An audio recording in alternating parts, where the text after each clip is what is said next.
President Biden is now calling for higher tariffs on Chinese steel and aluminium as he plays to the swing state of Pennsylvania.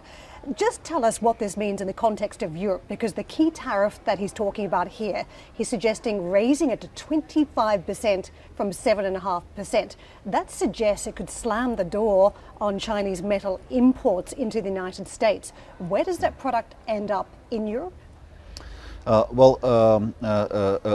Obviously, it's going to have broader repercussions because it's clear that the steel market is globally connected. At the same time, it's also clear that we are facing the situation of global steel overcapacity, and the main source of this overcapacity is China. So we need to deal with this question of steel overcapacity, and that has been subject to intensive discussions also between EU and US administrations in recent years.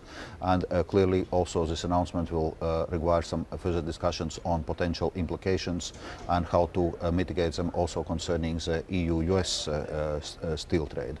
Are you worried about the viability of European steel players today? And are you concerned that if these tariffs come into force, it does test the future of steel companies in Europe? Well, certainly it is going to have broader implications, so we'll also will need to look at the situation in EU and consider what are the options and what are possible next steps. But currently, in any case, we need to have also discussions with the US administration to understand better what is being envisaged, and also to discuss directly potential implications. The United States has gone down this road before. You've seen this playbook last time round under the Trump administration, but unfortunately it included Europe on the list of those tariffs. Are you concerned later this year we see the resumption of a trade war that encompasses Europe?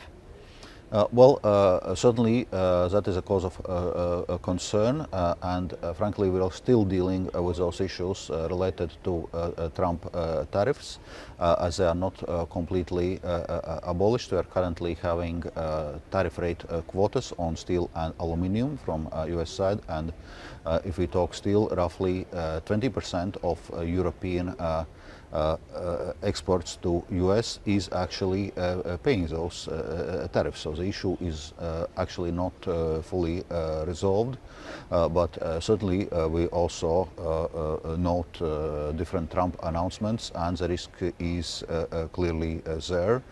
In any case, as it has been the case also the previous time, if it will be necessary, EU will be ready to stand up to defend our economy and our companies.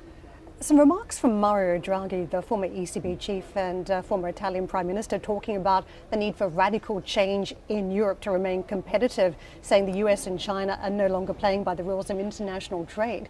Do you think he's right, and do you need to sharpen up your trade tools?